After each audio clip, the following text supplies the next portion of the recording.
O pano úmido ainda fumegava no rosto de Dona Isabel quando ela parou de se mexer. Joana manteve a pressão, seus dedos fortes apertando os cantos do tecido contra a boca e nariz da sinhá. O quarto estava em silêncio mortal. Apenas o som dos móveis de pinheiro rangendo na casa grande colonial da fazenda Santa Clara. O relógio de parede marcava 3 da tarde daquele março gelado de 1863. Isabel havia acordado do cochilo da sesta numa agonia sufocante, as mãos arranhando desesperadamente o ar antes de encontrar o rosto da escrava que a alimentara por 10 anos. Sou sua dona. Tentou gaguejar Isabel através do pano encharcado que cobria seu rosto. Joana não aflojou a pressão nem por um segundo. Suas mãos calejadas de tanto lavar, cozinhar e amamentar filhos alheios agora serviam para um propósito que planejara durante 2 semanas inteiras. Não mais. Agora eu que mando, sussurrou Joana no ouvido da mulher que jazia sob seu peso. A sinhá tentou se debater, mas Joana era mais forte, seus músculos desenvolvidos por 16 horas diárias de trabalho escravo. 3 horas antes, Isabel havia retornado do mercado de Porto Alegre com as mãos vazias e um sorriso cruel nos lábios finos. Joana estava na cozinha amamentando o bebê branco de 3 meses quando ouviu o barulho da carroça chegando. Correu até a janela esperando ver Ana, sua filha de 8 anos, saltando do veículo com aquele sorriso que iluminava os galpões escuros da senzala. Mas só viu Isabel descendo sozinha, sacudindo a poeira da saia preta e contando moedas de prata. "Onde está minha menina?" perguntou Joana, ainda com o bebê no colo. Isabel nem olhou para ela. Ana foi vendida para uma família boa de comerciantes. Vai ter vida melhor longe daqui. As palavras caíram como chicotadas no coração de Joana. A senhora prometeu que ela ia ficar aqui comigo. Disse que ia criar ela como se fosse sua própria filha. A voz de Joana tremia, mas ainda mantinha o tom respeitoso que aprendera a usar para sobreviver. Isabel finalmente olhou para ela, os olhos pequenos brilhando com satisfação sádica. Mudei de opinião. Ana estava te distraindo do seu trabalho. Além disso, consegui um bom preço por ela. 50.000 réis. O bebê branco chorou no colo de Joana, mas ela não se moveu para consolá-lo. Estava observando o rosto de Isabel, memorizando cada traço daquela expressão de crueldade satisfeita. Durante os próximos segundos que se estenderam como eternidade, Joana sentiu algo morrer dentro dela. Não era a primeira vez que perdia um filho. 5 bebês nascidos de seu ventre haviam sido vendidos antes de completar 2 anos. Mas Ana era diferente. Ana havia crescido ali. Tinha idade suficiente para formar memórias, para reconhecer o rosto da mãe, para fazer promessas sobre o futuro. "Mainha, a sinhá vai mesmo me deixar ficar aqui?" perguntara na noite anterior, encolhida no colo da mãe, tremendo de frio no galpão. "Vai, minha filha, a sinhá prometeu", mentira Joana, pressentindo a tragédia. Agora, com Isabel sufocando sob suas mãos, Joana sussurrou as últimas palavras que a sinhá ouviria. "Isso é pela minha filha que a senhora vendeu. A senhora prometeu que ia deixar ela ficar. Prometeu que ia tratar ela como família." Isabel tentou um último movimento desesperado, suas unhas cravando nos braços de Joana, mas a força estava abandonando seu corpo magro. O pano úmido fez seu trabalho silencioso e definitivo. Quando tudo terminou, Joana permaneceu imóvel por longos minutos, olhando para o rosto sem vida da mulher que destruíra sua última esperança de felicidade. O quarto cheirava a lavanda e morte. Lá fora, o vento minuano soprava pelos campos do Vale dos Sinos, carregando o aroma do trigo maduro e a promessa de uma tempestade que se aproximava. Joana limpou o suor da testa e arrumou os cabelos. Tinha trabalho a fazer. Ninguém suspeitaria de uma escrava leal que servira a família por 10 anos. Pelo menos não imediatamente. Fazenda Santa Clara, Vale dos Sinos, Rio Grande do Sul, março de 1863. A propriedade dos Almeida se estendia por léguas de campos ondulados, onde o gado zebu pastava entre plantações de trigo, que ondulavam como um mar dourado sob o céu infinito da campanha gaúcha. 120 escravos distribuídos em galpões de madeira bruta trabalhavam 16 horas diárias durante a colheita. Suas silhuetas curvadas se movendo entre as espigas como sombras condenadas a repetir eternamente os mesmos gestos de colher, carregar, dobrar as costas. Homens, mulheres e crianças dividiam espaços sem aquecimento, dormindo em esteiras de palha impregnadas com o cheiro de suor, medo e resignação acumulados ao longo de décadas. O coronel José Almeida comandava a estância com punhos de ferro desde que herdara as terras do pai em 1840. Alto, barbudo e de voz trovejante, ele cavalgava pelos campos todas as manhãs, montado em um cavalo crioulo negro, verificando se cada escravo estava cumprindo sua cota de trabalho. Carregava sempre um chicote de couro cru pendurado na sela, mas raramente precisava usá-lo. Sua simples presença bastava para acelerar o ritmo dos trabalhadores. Preguiça é pecado mortal nesta estância, costumava bradar durante as reuniões matinais no terreiro. Quem não produz, não come. Mas era Isabel, sua filha solteira de 35 anos, quem administrava os escravos domésticos com particular crueldade. Magra como um galho seco, de olhos pequenos e voz estridente que cortava o ar como navalha, ela controlava cada aspecto da vida doméstica com sadismo refinado que superava em perversidade até mesmo os feitores mais brutais dos campos. Isabel havia desenvolvido ao longo dos anos um método próprio de tortura psicológica, criar esperanças para depois destruí-las de forma espetacular. Prometia alforrias que nunca chegavam, reuniões familiares que nunca aconteciam, tratamentos médicos que eram negados na última hora. Assim, Isabel gosta de ver a gente sofrer por dentro, sussurrava Mãe Benedita, a escrava mais velha da senzala, enquanto costurava à luz de velas de sebo. Ela estuda nosso coração como quem lê livro, procurando onde dói mais para enfiar a faca. Benedita havia perdido 7 filhos vendidos para fazendas distantes, todos depois de promessas quebradas de Isabel. A última havia sido em 1859, quando Gabriel, de 16 anos, seria alforriado no Natal. Na véspera da data prometida, Isabel o vendeu para uma charqueada do Pelotas. Mudei de opinião, foi tudo que disse quando Benedita implorou de joelhos no terreiro.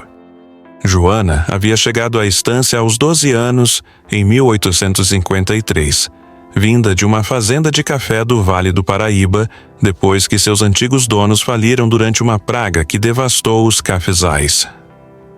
A viagem de 3 semanas em carroça de bois pela província fora um pesadelo de fome, sede e pancadas, mas quando finalmente avistou os campos infinitos do Rio Grande do Sul, sentiu uma estranha sensação de alívio.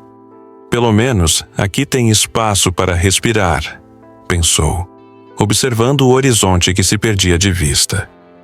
Não imaginava que logo descobriria haver prisões muito piores que muralhas de pedra.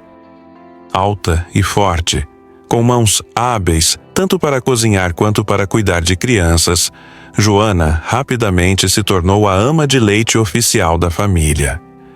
Durante 10 anos, ela amamentou 5 bebês dos Almeida, sempre separada de seus próprios filhos que nasciam e eram vendidos antes que pudessem andar ou pronunciar a palavra mainha. O primeiro foi João, nascido em 1854, vendido aos 8 meses para uma família de comerciantes de couro de Uruguaiana. Vai ter vida melhor longe de você, disse Isabel, quando Joana implorou para ficar mais alguns dias com o menino. Negra não sabe criar filho direito. O segundo foi Maria, nascida em 1856, uma menina de olhos grandes que sorria sempre que via a mãe. Isabel a vendeu aos 6 meses para uma família de imigrantes alemães que precisava de uma criada doméstica.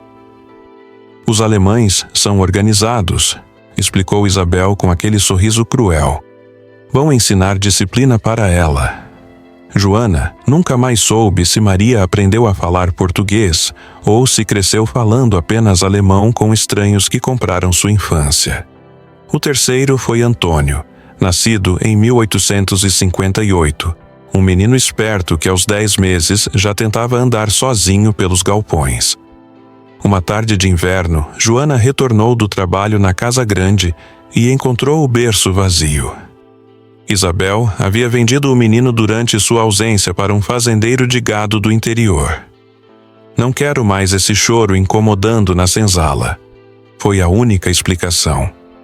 Naquela noite, Joana chorou até não ter mais lágrimas, mas no dia seguinte estava de volta à cozinha, preparando a comida da família que destruía sistematicamente sua vida.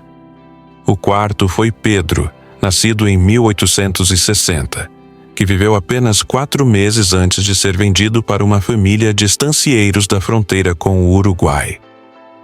Este vai aprender espanhol, riu Isabel quando carregaram o bebê. Vai ser útil para o comércio com os hermanos. O quinto foi Carlos, nascido em 1861, vendido aos 5 meses para comerciantes de charque que passaram pela estância a caminho de Pelotas. Preciso do dinheiro para comprar tecidos novos, explicou Isabel, contando as moedas na frente de Joana como quem conta troféus de guerra. Cada venda era acompanhada de promessas vazias de que seria a última, de que o próximo bebê poderia ficar, de que Joana estava sendo uma ótima reprodutora e merecia uma recompensa. Mas as promessas se quebravam sempre na mesma manhã fria em que uma carroça chegava ao terreiro e partia levando mais um pedaço do coração de Joana. A senhora é como uma máquina de fazer dinheiro. Sussurrava para si mesma enquanto via os filhos desaparecerem na estrada empoeirada. E meus filhos são as moedas que a senhora conta. Foi assim que quando Ana nasceu em 1862, Joana já não acreditava em nenhuma promessa, mas Isabel fez questão de ser especialmente convincente desta vez. Chamou Joana até a varanda da casa grande numa tarde de outubro e disse solenemente: "Esta menina vai crescer aqui na estância perto de você. Vou criá-la como se fosse minha própria filha. Você merece ter pelo menos um filho por perto, depois de ter amamentado todos os meus sobrinhos." Joana olhou nos olhos pequenos de Isabel, procurando sinais de mentira, mas a sinhá parecia sincera. Pela primeira vez em 8 anos, permitiu-se sonhar. Durante um ano inteiro, Ana viveu no galpão com a mãe, uma criança risonha de olhos grandes que brincava no pátio enquanto Joana cozinhava na casa grande. A menina falava frases inteiras aos 2 anos, chamava todas as escravas de tia e cantava músicas que aprendia escutando as conversas noturnas dos adultos. Era uma criança esperta, curiosa, que fazia perguntas sobre o mundo além da fazenda e sonhava em aprender a ler como os filhos dos senhores. "Um dia vou escrever cartas para minha mainha", dizia, brincando com gravetos na terra. "Vou escrever que ela é a mãe mais bonita do mundo." Mãe Benedita adorava Ana e sempre dizia que a menina tinha olhos de liberdade. "Essa daí nasceu para ser livre", profetizava, enquanto observava Ana correndo pelos campos. "Tem energia de quem não aceita cativeiro." As outras escravas também se afeiçoaram à criança, que distribuía sorrisos e abraços generosos, mesmo nos dias mais difíceis. Ana havia se tornado a esperança viva da senzala, a prova de que ainda era possível manter laços familiares mesmo no cativeiro. Mas, em março de 1863, quando Ana completou 8 anos, Isabel decidiu que a criança havia se tornado uma distração desnecessária para Joana. O leite materno da escrava estava diminuindo porque ela passava tempo demais brincando com a filha, em vez de se concentrar exclusivamente na amamentação do bebê branco. Negra tem que escolher entre ser mãe dos meus filhos ou dos filhos dela, disse Isabel para o pai durante o jantar. Não pode ser as duas coisas. O coronel José apenas acenou com a cabeça, ocupado demais com os problemas da propriedade para se importar com dramas domésticos. Na última noite antes da venda, Ana se encolheu no colo da mãe, tremendo de frio no galpão mal iluminado pela luz fraca de uma lamparina de querosene. O vento minuano soprava pelas frestas da madeira, trazendo o cheiro de chuva e a sensação de que algo terrível estava para acontecer. Mainha, a sinhá vai mesmo me deixar ficar aqui? Perguntou Ana, seus olhos grandes refletindo a chama trêmula da lamparina. Joana hesitou por um momento, sentindo o peso da mentira que estava prestes a contar. Vai, minha filha, a sinhá prometeu, respondeu, apertando a menina contra o peito e rezando para estar errada sobre seus pressentimentos. A manhã de 20 de março de 1863 amanheceu gelada, com uma neblina densa cobrindo os campos da Santa Clara, como um sudário branco que presagiava desgraça. Joana acordou antes do sol nascer, como sempre fazia, mas desta vez sentiu um aperto no peito que não conseguia explicar. Ana ainda dormia ao seu lado, respirando suavemente, os cabelos crespos espalhados sobre a esteira de palha. Era uma criança bonita, de pele cor de canela e sorriso que iluminava até os dias mais sombrios da senzala. Joana passou os dedos pelos cabelos da filha, memorizando cada detalhe daquele rosto inocente que em poucas horas talvez nunca mais veria. Isabel Almeida havia acordado naquela manhã com humor particularmente azedo. O bebê branco havia chorado a noite inteira, e ela culpava Joana por não ter leite suficiente para satisfazer a criança.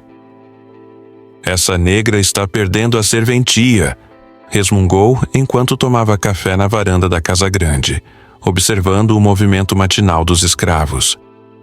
Passa tempo demais mimando aquela molecada preta em vez de cuidar direito do meu sobrinho. A decisão foi tomada naquele momento, com a frieza calculista que caracterizava todas as suas crueldades. Por volta das 8 da manhã, Isabel mandou chamar Joana até a cozinha.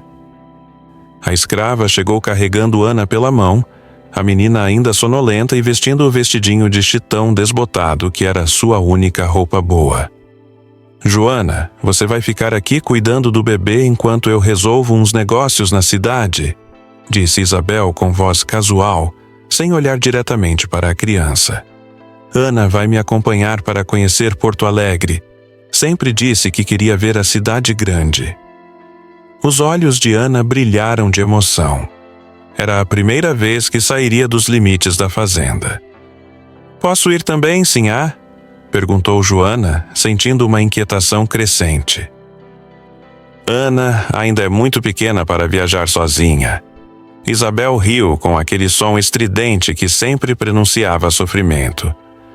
Bobagem. A menina já tem 8 anos. Está na idade de aprender como o mundo funciona. Vai ser educativo para ela.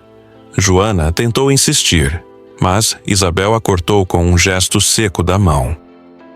Está decidido. Prepare a trouxa da menina enquanto eu mando aparelhar a carroça. Meia hora depois, Joana observava impotente enquanto Ana subia na carroça ao lado de Isabel, seus olhos grandes brilhando de expectativa. Tchau, mainha. Vou trazer alguma coisa bonita da cidade para a senhora, gritou a menina, acenando com entusiasmo enquanto a carroça se afastava pelos campos dourados. Joana ficou parada no terreiro até o veículo desaparecer na estrada empoeirada. Um pressentimento terrível crescendo em seu peito como uma sombra que a sufocava lentamente. As horas se arrastaram como séculos. Joana cumpriu mecanicamente suas obrigações domésticas, amamentou o bebê branco, preparou o almoço limpou a casa, mas sua mente estava inteiramente concentrada na estrada por onde Ana havia partido. Todas as escravas da senzala notaram sua aflição. Mãe Benedita se aproximou durante o intervalo do almoço. Minha filha, eu já vi essa história acontecer muitas vezes, disse em voz baixa. A sinhá Isabel tem cara de quem está aprontando alguma maldade. Joana balançou a cabeça, tentando afastar os pensamentos sombrios. Ela prometeu que Ana ia ficar aqui comigo. Prometeu que ia criar ela como filha. Promessa de Senhor não vale nada, respondeu Benedita, olhando na direção da casa grande. Principalmente promessa da sinhá Isabel. Ela gosta de quebrar promessa como criança gosta de quebrar brinquedo. Mas, mesmo com todos os avisos e pressentimentos, Joana se agarrava desesperadamente à esperança. Ana havia conquistado o coração de todos na fazenda. Era impossível que Isabel fosse cruel o suficiente para destruir a única alegria que restava na vida de uma mãe que já havia perdido 5 filhos. Por volta das 3 da tarde, o barulho familiar das rodas da carroça ecoou pelo terreiro.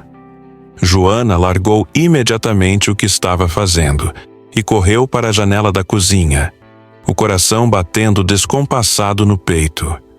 A carroça se aproximava lentamente da casa grande, levantando uma nuvem de poeira dourada que brilhava sob o sol da tarde. Mas, quando o veículo finalmente parou diante da varanda, Joana sentiu o mundo desabar ao seu redor. Isabel desceu sozinha da carroça, sacudindo calmamente a poeira da saia preta e tirando as luvas de couro com movimentos deliberadamente lentos. Joana saiu correndo da cozinha como uma louca, ainda carregando o bebê branco no colo.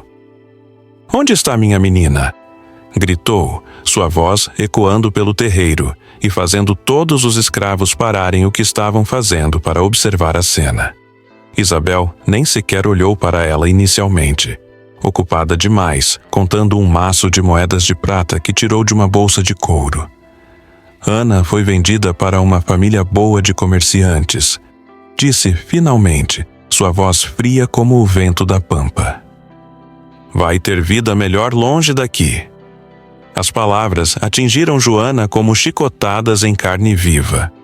O bebê branco chorou assustado com a pressão súbita dos braços que o seguravam, mas Joana nem percebeu. "A senhora prometeu que ela ia ficar aqui comigo", disse, sua voz tremendo de desespero contido. Disse que ia criar ela como se fosse sua própria filha. Isabel finalmente levantou os olhos pequenos e cruéis, fixando-os no rosto destroçado de Joana com aquela expressão de satisfação sádica que conhecia tão bem. "Mudei de opinião", disse Isabel, pronunciando cada palavra com prazer evidente. "Ana estava te distraindo do seu trabalho. Além disso, consegui um bom preço por ela, 50.000 réis, dinheiro que vou usar para reformar a capela da fazenda." Joana sentiu algo morrer dentro de si naquele momento. Não era apenas a perda de mais um filho, era a destruição completa da última fagulha de esperança que ainda carregava depois de 10 anos de sofrimento. Ana não era apenas sua filha, era sua companheira, sua confidente, sua razão de acordar todas as manhãs com vontade de continuar vivendo. "Onde ela está agora?" perguntou Joana, a voz quase inaudível. Isabel sorriu com crueldade refinada. "A esta altura, já deve estar na estrada para São Paulo. Os compradores eram comerciantes de tecidos que queriam uma menina esperta para ajudar na loja. Disseram que ela vai aprender a ler e escrever." A ironia era cortante como navalha. Ana sempre sonhara em aprender a ler, mas agora realizaria esse sonho longe da mãe, criada por estranhos que a compraram como se fosse um animal doméstico. Naquela noite, Joana não conseguiu dormir. Ficou deitada na esteira, olhando para o espaço vazio onde Ana costumava dormir, sentindo um vazio imenso crescer dentro do peito, como um buraco negro que sugava toda a sua vontade de viver. As outras escravas respeitaram seu luto silencioso, sussurrando orações baixinho e deixando pequenos presentes ao lado de sua esteira. Um punhado de amendoins torrados, uma flor silvestre, um pedaço de rapadura guardado para ocasiões especiais. Mãe Benedita se aproximou pouco antes da madrugada. Minha filha, eu sei que a dor está grande demais para caber no seu peito, sussurrou, sentando-se ao lado de Joana na esteira fria. Mas você precisa decidir o que vai fazer com essa dor. Pode deixar ela te matar por dentro, ou pode transformar ela em outra coisa. Joana olhou para a velha escrava, seus olhos vermelhos de tanto chorar refletindo a luz fraca da lamparina. Em que outra coisa, Mãe Benedita? A resposta veio em forma de sussurro que gelou o sangue de Joana. Em justiça.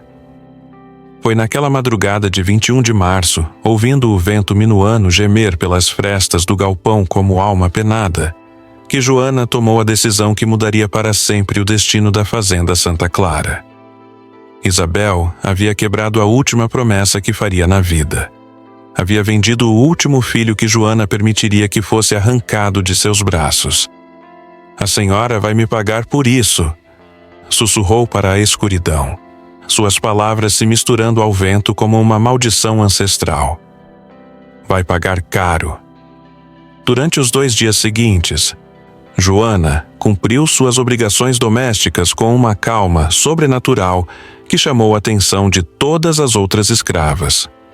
Não chorou mais, não se lamentou, não demonstrou qualquer sinal da dor que devastara seu coração. Amamentou o bebê branco com eficiência mecânica, preparou as refeições da família com precisão cirúrgica, limpou a casa grande com movimentos automáticos de quem executa tarefas há décadas. Mas, por trás da máscara de resignação, sua mente trabalhava febrilmente planejando cada detalhe de uma vingança que seria proporcional ao sofrimento acumulado. Joana sabia que não podia usar veneno. Isabel desconfiava de tudo que comia e sempre fazia outras pessoas provarem sua comida primeiro. Além disso, qualquer morte suspeita na casa grande resultaria em investigação imediata e tortura de todos os escravos domésticos até alguém confessar.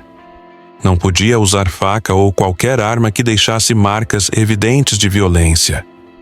Os gritos acordariam toda a casa e ela seria capturada antes de completar a vingança.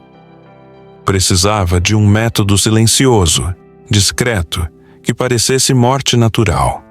Foi então que lembrou das histórias que sua avó contava sobre os tempos antigos, quando os escravos do Vale do Paraíba desenvolveram técnicas refinadas de resistência silenciosa. Existe um jeito de matar sem deixar marca, minha neta, dizia a velha enquanto preparava ervas medicinais. Com pano úmido e pressão certa, o inimigo vai dormir para sempre sem fazer barulho. Joana havia guardado aquele conhecimento sem imaginar que um dia precisaria usá-lo para sobreviver emocionalmente. A oportunidade perfeita se apresentou quando ela descobriu os hábitos de descanso de Isabel. Todas as tardes, após o almoço, a sinhá se recolhia ao seu quarto para uma sesta de 2 horas. Era um ritual sagrado que ela seguia religiosamente, independentemente do que estivesse acontecendo na fazenda. Trancava a porta, fechava as janelas para se proteger do vento minuano e dormia profundamente sobre a cama de ferro forjado, coberta com lençóis de linho importado de Portugal. Durante uma semana inteira, Joana estudou meticulosamente a rotina da casa grande. Isabel costumava almoçar sozinha na sala de jantar, pois o coronel José sempre comia nos campos junto com os capatazes durante a época de colheita. Depois da refeição, ela subia lentamente a escada de madeira rangendo, entrava no quarto e se deitava imediatamente. Por volta das 3:30 da tarde, quando o calor era mais intenso, Isabel adormecia profundamente. Era o momento ideal para agir. Mãe Benedita, sussurrou Joana numa tarde nublada enquanto lavavam roupas no córrego que cortava a propriedade. A senhora já viu alguém morrer sufocado? A velha escrava olhou ao redor para ter certeza de que estavam sozinhas antes de responder. Já vi. É morte rápida quando feita direito, silenciosa como cobra que ataca de surpresa. Joana esfregou uma camisa do coronel com mais força que o necessário. Como se faz direito? Benedita parou de lavar e fixou os olhos no rosto determinado da mulher mais nova. Pano úmido, bem molhado, cobrindo boca e nariz ao mesmo tempo. Pressão firme, mas não desesperada, porque desespero faz barulho. A pessoa vai tentar se debater no começo, mas se você for mais forte e mantiver a calma, ela desiste em 2 ou 3 minutos. Benedita esfregou uma saia preta de Isabel com movimentos lentos e pensativos. O importante é não afrouxar nem por 1 segundo, mesmo quando parece que a pessoa já morreu. Tem que esperar 5 minutos inteiros para ter certeza. Joana absorveu cada palavra como quem memoriza a receita de sobrevivência. E depois, como explicar a morte? Benedita sorriu com amargura. Morte súbita, coração fraco, febre cerebral. Qualquer coisa serve quando a pessoa é conhecida por ser nervosa e irritadiça. Os médicos da época não sabem explicar metade das mortes que acontecem. A velha escrava segurou o braço de Joana com força. Mas lembra de uma coisa, minha filha. Quando você pisa nesse caminho de sangue, não há volta. É vida ou morte. Ou você mata ou você morre. Na quinta-feira, 26 de março, Joana decidiu que chegara a hora. Acordou antes do amanhecer com uma serenidade que a surpreendeu. Não sentia medo, raiva ou ansiedade.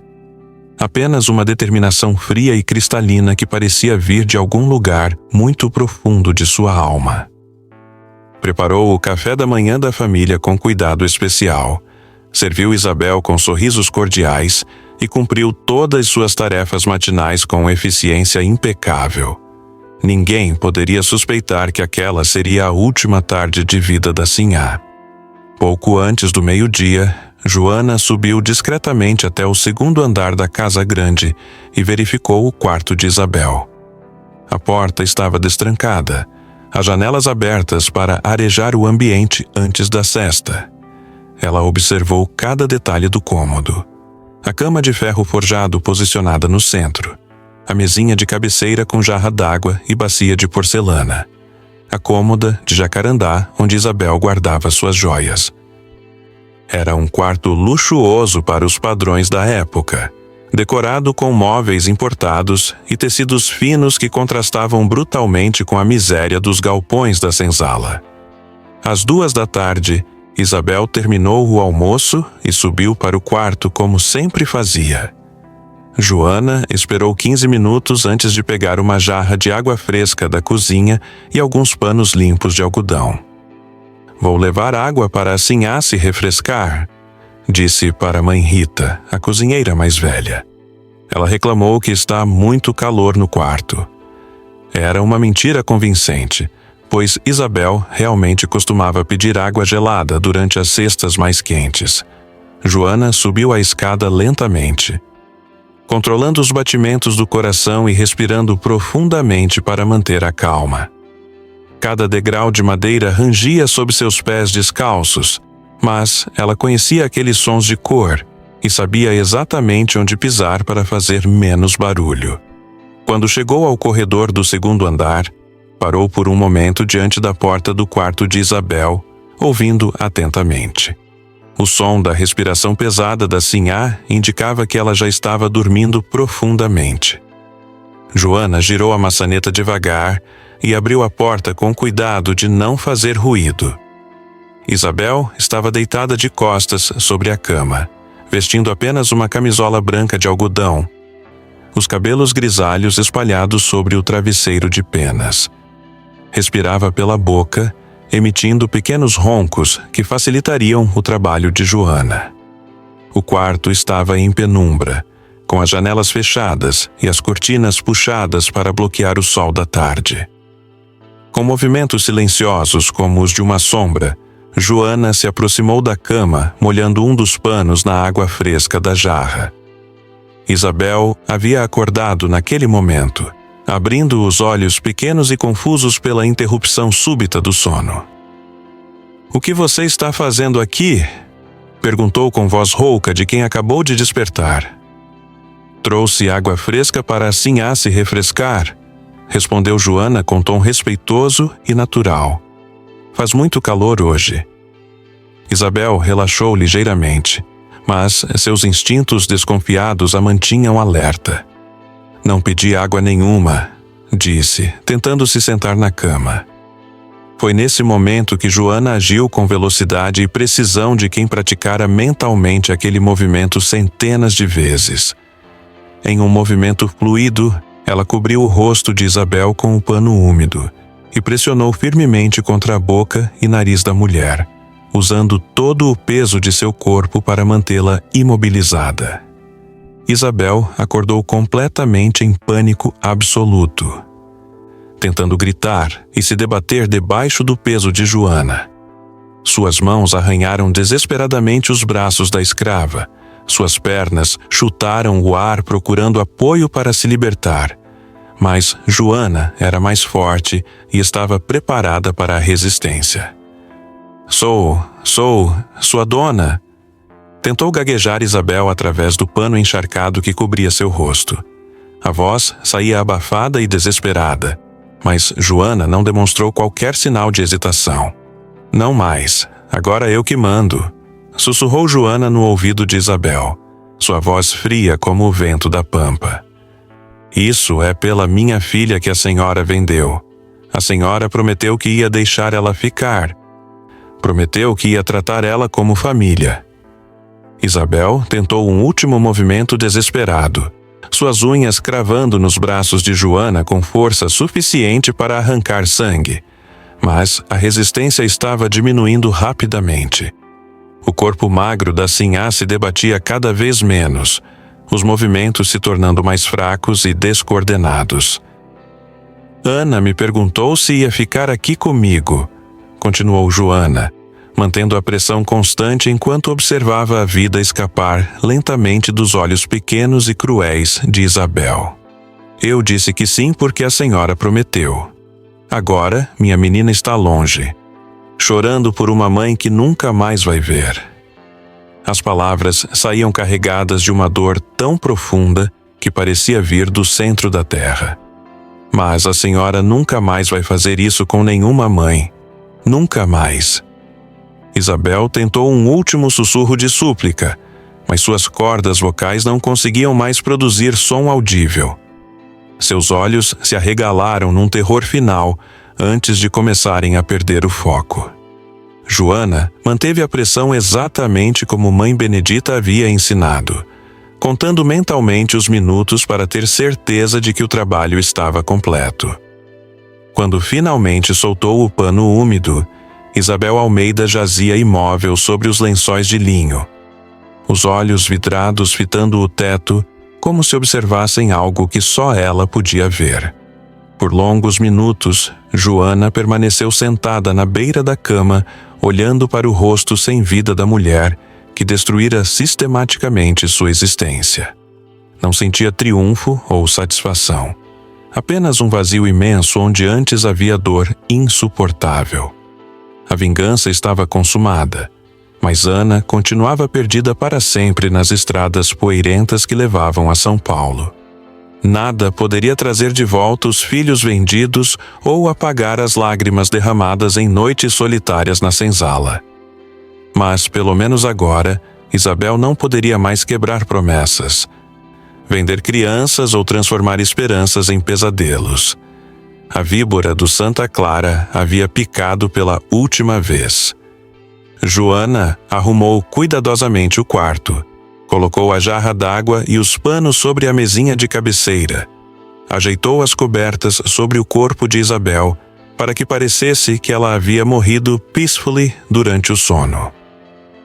Cada movimento era calculado para criar a cena perfeita de morte natural. Antes de sair, Joana sussurrou uma última palavra no ouvido da mulher morta. Agora, a senhora pode descansar em paz, sabendo que nunca mais vai separar mãe de filho. Desceu a escada com a mesma calma com que havia subido. Guardou a jarra na cozinha e retomou suas atividades normais, como se nada tivesse acontecido. Lá fora, o vento minuano continuava soprando pelos campos dourados da fazenda Santa Clara, mas agora carregava o perfume da justiça finalmente realizada. Por volta das 5 da tarde, quando Isabel deveria ter acordado da sesta para supervisionar os preparativos do jantar, Joana subiu novamente ao quarto carregando uma bandeja de chá. Bateu delicadamente na porta e, não obtendo resposta, entrou com expressão de preocupação perfeitamente ensaiada. Sinhá Isabel? Trouxe o chá que a senhora sempre toma neste horário. Aproximou-se da cama fingindo surpresa ao ver a patroa imóvel. Sinhá? Está se sentindo bem?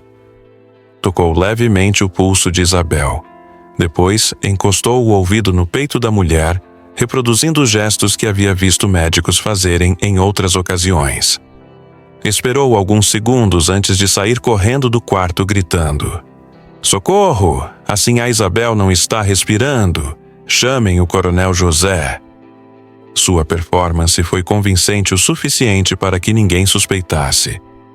Era apenas uma escrava leal demonstrando preocupação genuína com a patroa que encontrara morta. O coronel José galopou até a casa grande assim que recebeu a notícia, o rosto contraído de desespero. Subiu os degraus de 2 em 2 e encontrou o corpo da filha exatamente como Joana havia arranjado. Deitada, peacefully, sobre os lençóis, as mãos cruzadas sobre o peito, os olhos fechados como se tivesse adormecido para sempre. "Minha filha, minha única filha", murmurou, ajoelhando-se ao lado da cama e segurando as mãos frias de Isabel. Era um homem rude, acostumado a comandar com punhos de ferro, mas a dor da perda o transformou numa criança desamparada. Dr. Henrique Fernandes, o médico da região, chegou 2 horas depois, vindo de uma fazenda vizinha, onde atendia um caso de cólera. Examinou o corpo de Isabel com atenção profissional. Verificou os olhos, o pulso, a temperatura da pele, mas não encontrou qualquer sinal de violência ou envenenamento. Morte súbita, provavelmente causada por parada cardíaca, diagnosticou com autoridade médica. Dona Isabel sempre foi uma mulher nervosa e irritadiça. O coração fraco é comum em pessoas desse temperamento. O coronel José acenou com a cabeça, devastado demais pela perda para questionar o diagnóstico. "Ela reclamava de dores no peito ultimamente", murmurou, procurando explicações que fizessem sentido de sua tragédia pessoal. Dizia que sentia o coração disparar durante as discussões com os escravos. Dr. Fernandes fechou a bolsa de instrumentos médicos com gesto definitivo. O estresse da administração doméstica pode ser fatal para mulheres de constituição delicada. É uma morte natural, coronel. Meus sentimentos pela sua perda. Naquela noite, enquanto o corpo de Isabel era velado no salão principal da Casa Grande, as escravas da senzala se reuniram no galpão mais afastado para uma conversa que mudaria a história da resistência na região. Mãe Benedita olhou diretamente nos olhos de Joana e sussurrou: "Foi você que fez isso, não foi?" Joana não respondeu com palavras, mas seu silêncio foi resposta suficiente. "Graças a Deus", murmurou uma das mulheres mais velhas. "Alguém finalmente fez justiça nesta terra amaldiçoada." "A sinhá Isabel era demônio vestido de gente", disse outra escrava, ajeitando o xale sobre os ombros. "Quantas crianças ela vendeu? Quantas promessas quebrou? Quantas lágrimas de mãe ela bebeu como se fosse aguardente?" As mulheres começaram a contar baixinho suas próprias perdas, seus filhos vendidos, suas esperanças destroçadas pela crueldade sistemática da mulher, que agora jazia morta na casa grande. Cada história era uma ferida aberta que finalmente podia começar a cicatrizar. Joana fez o que todas nós queríamos fazer, mas não tínhamos coragem, sussurrou Maria das Dores, que havia perdido 3 filhos para os leilões de Isabel. Ela teve coragem de enfrentar o diabo de frente. Mãe Benedita balançou a cabeça lentamente. Não foi coragem, foi desespero. Quando uma mãe perde o último filho, vira outra coisa, vira força da natureza. As palavras ecoaram pelo galpão como oração ancestral, carregadas do peso de gerações de sofrimento finalmente vingado. O enterro de Isabel aconteceu 2 dias depois, numa cerimônia pequena e melancólica no cemitério da fazenda. Apenas a família, alguns vizinhos próximos e os escravos domésticos participaram do sepultamento. O padre local fez uma homilia sobre a fragilidade da vida e a inevitabilidade da morte, mas suas palavras soaram vazias para quem conhecia a verdadeira natureza da mulher que estava sendo enterrada. Joana esteve presente, vestindo uma saia preta emprestada e mantendo expressão de luto respeitoso que ninguém questionou. 3 dias após o enterro, quando a vida na fazenda começava a retomar seu ritmo normal, sob a administração direta do coronel José, Joana tomou a decisão que completaria sua vingança: fugir antes que qualquer suspeita pudesse recair sobre ela. Sabia que seu comportamento exemplar após a morte de Isabel eventualmente despertaria a desconfiança de alguém mais observador. Escravos que realmente lamentavam a morte dos senhores não conseguiam disfarçar completamente a tristeza. Sua calma sobrenatural poderia ser interpretada como frieza suspeita. Na madrugada de 2 de abril, enquanto toda a fazenda dormia profundamente, Joana se levantou silenciosamente da esteira e reuniu seus poucos pertences numa trouxa de pano. O vestido de chitão que Ana usava aos domingos, uma imagem de Nossa Senhora Aparecida que ganhara de presente anos antes, um punhado de sementes que guardava desde os tempos do Vale do Paraíba. Era tudo o que possuía no mundo após 10 anos de escravidão na Santa Clara. Antes de partir, caminhou até o local onde Ana costumava brincar no pátio dos galpões. Ajoelhou-se na terra vermelha e sussurrou uma promessa para a filha perdida. Minha menina, sua mãe vai te procurar pelo mundo inteiro. Vou te encontrar nem que leve a vida toda. Beijou a palma da mão e encostou na terra, deixando ali parte de sua alma como juramento sagrado. Depois se levantou e começou a caminhar na direção de Porto Alegre, seguindo a mesma estrada poeirenta por onde Ana havia desaparecido 2 semanas antes. A caminhada durou 7 dias através dos campos ondulados do Vale dos Sinos. Joana dormia escondida em capões de mato durante o dia e caminhava durante a noite, orientando-se pelas estrelas como havia aprendido com os escravos mais velhos. Comia frutas silvestres, bebia água de córregos e evitava cuidadosamente todas as estradas principais onde capitães do mato poderiam estar procurando escravos fugitivos. Era uma jornada perigosa que poderia terminar em recaptura, tortura e morte, mas não havia alternativa. Quando finalmente avistou as primeiras casas da periferia de Porto Alegre, Joana sentiu uma mistura de alívio e pavor. A cidade representava liberdade, mas também significava perder-se numa multidão de estranhos sem documentos, dinheiro ou proteção. Encontrou abrigo numa vila de lavadeiras negras que trabalhavam nas margens do Guaíba. Mulheres livres e escravas de ganho que formavam uma comunidade solidária de sobrevivência mútua. "De onde você vem, irmã?" perguntou uma das mais velhas. "Do inferno", respondeu Joana. "E não pretendo voltar."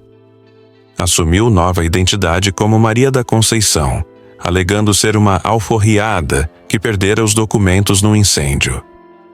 Era uma mentira comum na época, pois muitos ex-escravos realmente perdiam seus papéis de alforria em acidentes ou roubos. Começou a trabalhar como quitandeira no mercado público, vendendo pastéis e doces que preparava com receitas aprendidas na cozinha da casa grande.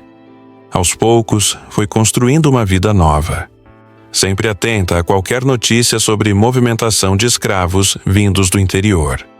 Enquanto isso, na fazenda Santa Clara, o coronel José nunca conseguiu se recuperar completamente da morte da filha. Tornou-se um homem amargurado e melancólico, que passava horas sentado na varanda observando os campos vazios. Contratou gerentes para administrar a propriedade e raramente se envolvia diretamente com questões relacionadas aos escravos. Depois que Isabel morreu, o coronel perdeu o gosto pela vida, comentavam os vizinhos. Nunca conseguiu encontrar Joana, apesar dos cartazes de recompensa espalhados por toda a província. Os escravos da Santa Clara, porém, nunca esqueceram a história da ama de leite que vingou a filha vendida. A narrativa se espalhou pelos galpões da região como fogo em capim seco, ganhando detalhes épicos a cada nova versão. Joana se tornou uma figura lendária, a mulher que provou ser possível enfrentar os senhores e sair vitoriosa. Ela fez o que todas nós queríamos fazer. Sussurravam as escravas quando se reuniam para lavar roupas nos córregos. Mostrou que Sinhá também sangra como qualquer pessoa.